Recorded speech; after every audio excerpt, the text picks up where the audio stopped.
that the band would go on an extended hiatus while he focused on solo work. It's really the only work you can focus on when the rest of the band has left you.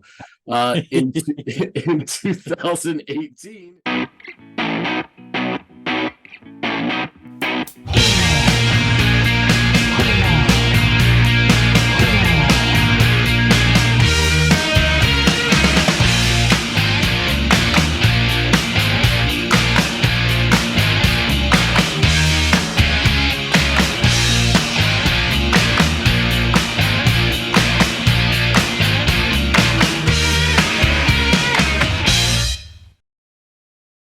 Hey, everybody, and welcome to another episode of That's Audiophiles. Mhm.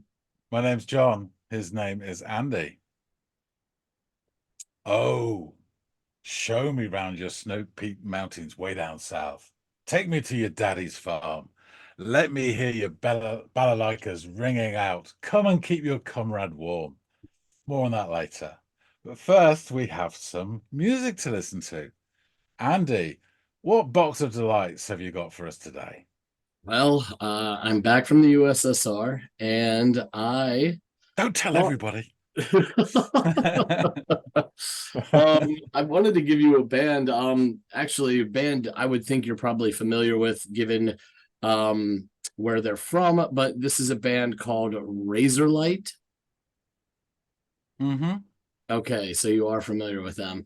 Uh, Mm-hmm. the tune that I'd like you to listen to is a track called Golden Touch.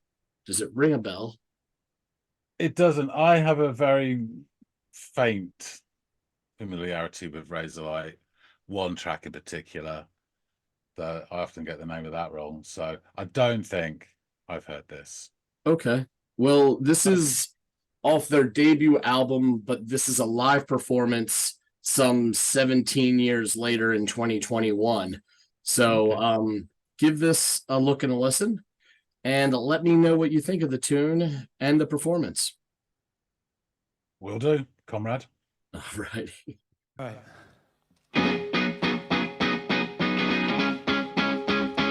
I know a girl with a golden touch. She's got enough, she's got too much.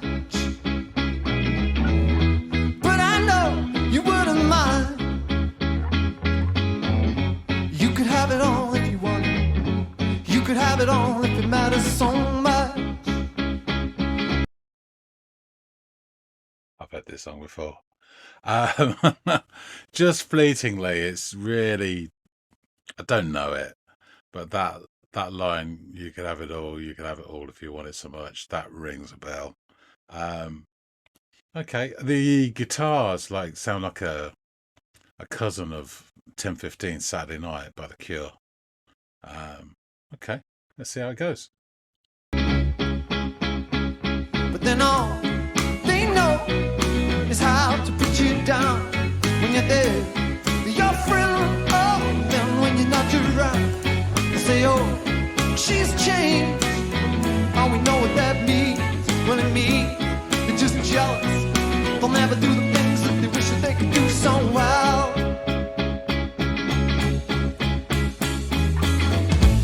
The kind of girl you just never alone. You leave 1,000 messages on a phone, but you know that you'll never get through. You could have it all if you wanted. You could have it all if it matters to you. But then all they know is how to put you down when you're there. Your friend, oh, then when you're not around, they'll say, oh, she's changed. All we know what that means. Well, it means you're just jealous. They'll never do the things that they wish that they could do so well. Oh, I just wish you'd go into a guitar solo like 10:15. Yeah, this is quite. It's a decent song. It's really restrained, which I don't mind. It's got that sort of slightly bouncy feel to it. It's quite a light feel to it as well. it's almost, I'm struggling to put my finger on what it reminds me of. It's almost like I get that feeling of like a late 70s song. Particularly when the rest of the band were sort of background singing, harmonizing with him. It just had that kind of old school feel to it. But yeah, it's nice. I like the sort of looseness of it with really sort of gentle, sort of the percussion and drumming and the bass coming in. The ringing guitar is quite nice. Yeah, it's okay.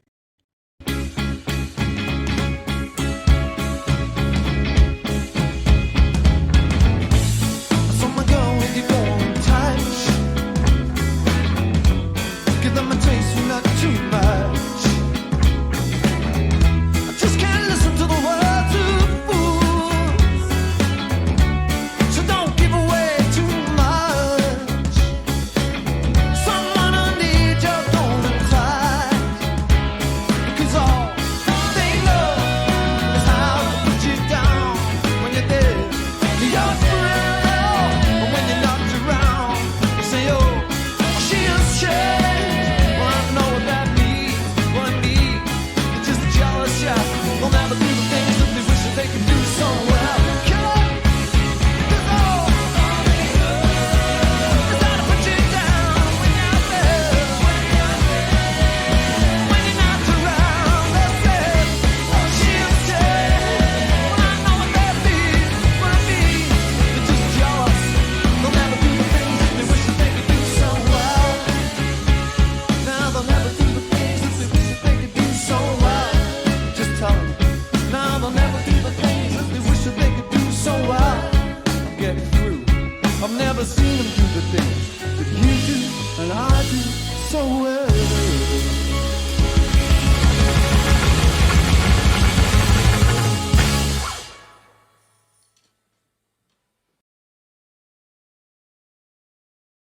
Yeah, that was all right. Wasn't up there, but it was all right. You know, I could listen to it again quite easily. It did feel really strange, even at the end when they clearly felt they were rocking out. It still didn't seem like they were. But yeah, a really pleasant sound to it. A sort of bouncy, light-hearted feel to it. The lyrics are a little bit more pointed. Obviously, he holds this girl, the subject of the song, in high esteem, and himself, I think.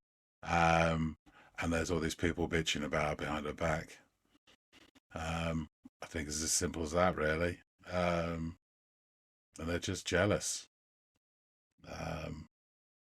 But yeah, it's a decent enough song. Don't think it's changed my opinion of Razorlight, but let's get a bit more info about this song and the band by speaking with Andy. Right, you're back. And what say You you? know how lucky you are. Sorry. Luckiest man on earth. So what say you of Golden Touch? This made me think a little bit.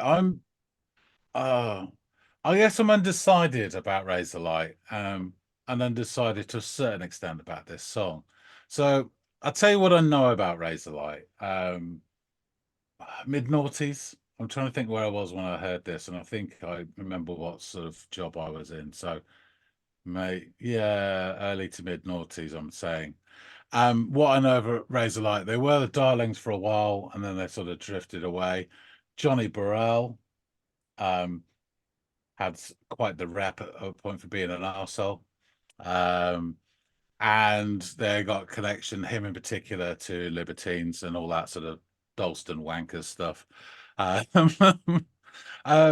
yeah, thinking on it, because I know he was like Rent-A-Gob, and came out with, proclamations. But then, and you just think, what a tosser. But then you think back to, like, for example, a band that, that we talked about recently, Oasis, when they first come out, they're all that. I, quite enjoyed it at the time. It got old after a while, and then you think further back, like another band I adore, Echo and the Bunnyman, and we talked about that, and Ian McCulloch's Rent a Gob. And when I was 14, I thought it was awesome, Yeah. So it's horses for courses, and you can't be too sort of judgmental about this. So yeah, it was all these things floating through my mind as I was watching this. So the song starts, obviously it's a live setting, and it has that old school backdrop, just in any case we're in any doubt whatsoever about who we're listening to. And I love that. I do, Yeah. that old school. I really do. It's a really old touch, but I liked it. For sure. Yeah. And it's kind of, fitting a little bit with the song because, well, he starts singing. He's got that riffing guitar. And then towards the end of the opening verse, there's these lines, you can have it all if you wanted. You can have it all if it mattered so much. And that was a point where I realized I have heard this song before. Oh. But only in passing. And it's weird because the only two bits of the song that stuck in my mind was those two lines for some reason and harmonies. And that's the two bits that were retained in my memory. I don't know the song at all. So it was still, it was nice to listen to it. And then I thought that guitar riff, particularly at the start, is definitely a cousin of 10:15 Saturday Night by The Cure. It's just it's not a rip-off, obviously, but it just, Has that they same nodded bounce. yeah, they nod at each other as they pass in the corridor. They know each other, and which is, again, I quite like that. So again, after that sort of first bit, more of the band join in, and there's this gentle chiming guitar, and I think it's hitting rim shots of percussion. There's a nice sort of chocky noise to it. But the whole thing has a very light, bouncy feel to the song, with almost shades of almost jazziness to it. Mm. And then that made me think, well, is that riff from 10:15 Saturday Night quite jazzy in a way? And I've never really realized it. And I think perhaps it is a little bit, So always thinking, never probably the right thoughts, but always thinking. So I really, really liked the tone of the second guitar. That guy's there, and I perhaps in a way, if I wish that would come to the fore a little bit more than it did, but it's still really nice, and I really liked it. And then I caught some lines, and I got the feeling I could hear the words. It was very clear, and they didn't all stick to me. They sort of came because I was listening to other bits as well. But it says something about when you're there, they're your friend or something, but when you're not around, they say you've changed. We know that means they're jealous, and they never do things that they wish they could do so well. So you get the gist of it, that there's this girl that's obviously he has admiration for. I don't know how deep that is or intimate that is, but it's kind of, backing her up because she appears to be successful and talented, and everyone's bitching about her behind her back. And there's this. So it's a fairly simple sort of, concept, but it's quite nicely done. And after those lines, the song tends to a little bit more impetus, although it's one of those songs which never really gets going 100%. It all feels quite restrained, and I don't mind that. And I could reference the Sundays, but I can't because we did an episode focused on the Sundays and it was blocked, and no matter how many times we changed it, it would not let it through at all. But if we had got that through, you would see that I have no problem with that sort of structure at all. Sure. I don't mind that. The drums join in properly, and the way the chords change, there's a line that goes, but you'll never get through, or something like that. And it's the way he changes it. I'm starting to wonder what this reminds me of. Obviously, I said I know the Libertines connection, but it's not that. It was more actually coming to mind sort of early Zootons, that sort of feel to it. Which again, I enjoy. There's a little funny 3-second bit in the performance where the person is looking dead smart and totally involved in tapping their tambourine, but it's exactly to the beat of the hi-hat, so you can't hear a bloody thing. But they look so involved. I'm really doing an important job here. Yeah. We can't hear it at all, but I couldn't anyway.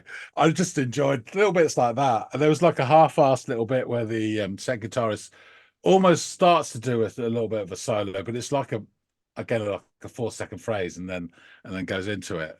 Again, I enjoyed that for some reason. I don't know why, but I did. But then, because it's almost like a circular song, isn't it? It keeps going round and round and round. And at that point, when he sings that bit again, the rest of the band join in with backing vocals that are almost harmonizing.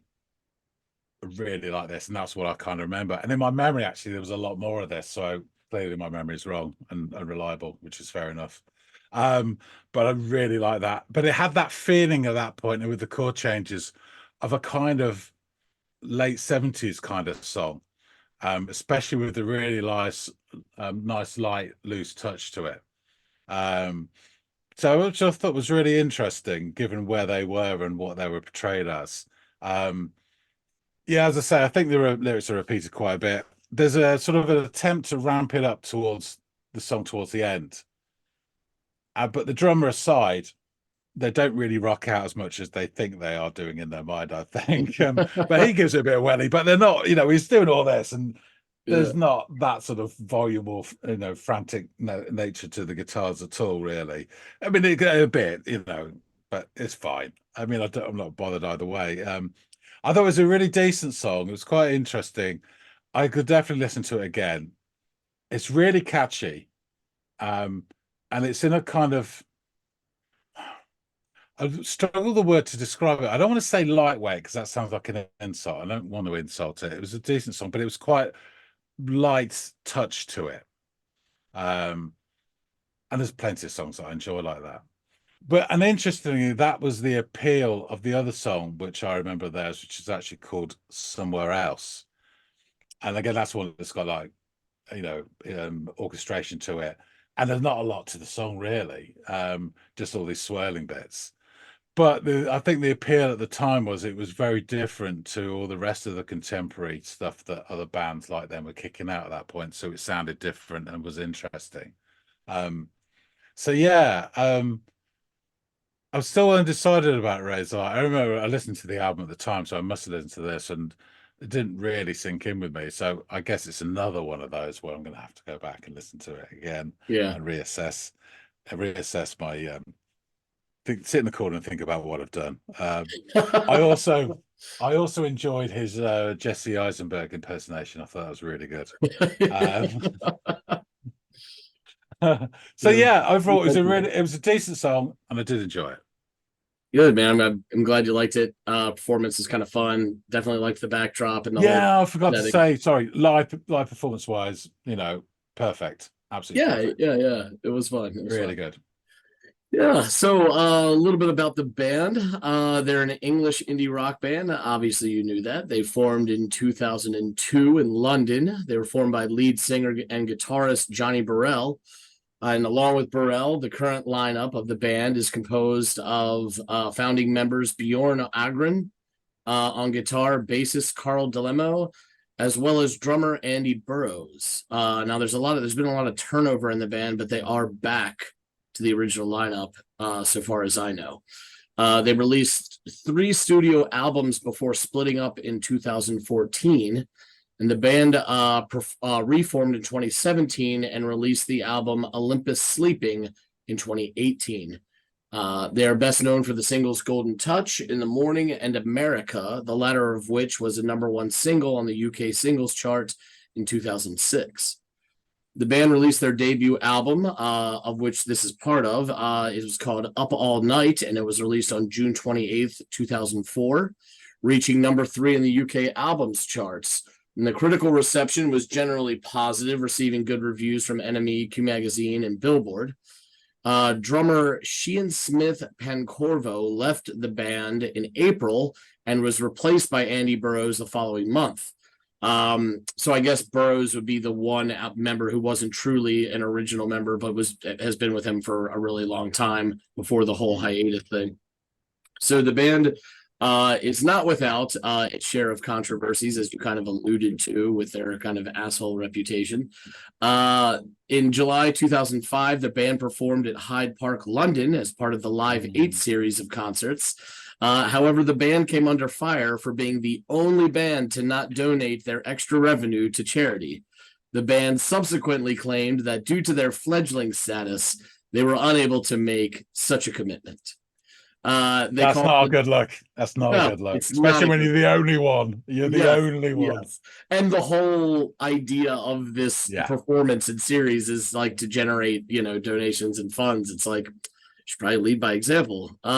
Yes. But it's good to know that their assholery knows no limits and can be transatlantic, because they caused another stir, this time in Denver, Colorado, in the midst of their first American headlining tour in support of Up All Night, that aforementioned record. Razorlight stormed off stage 5 songs into their set during a show at the Larimer Lounge. After stumbling on stage, frontman Burrell shouted into the microphone, "I'm going to kill myself now," and ran off the stage.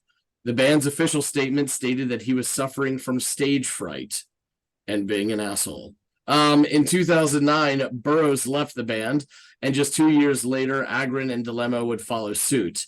This led to a planned album never getting released, and finally the announcement from Burrell that the band would go on an extended hiatus while he focused on solo work.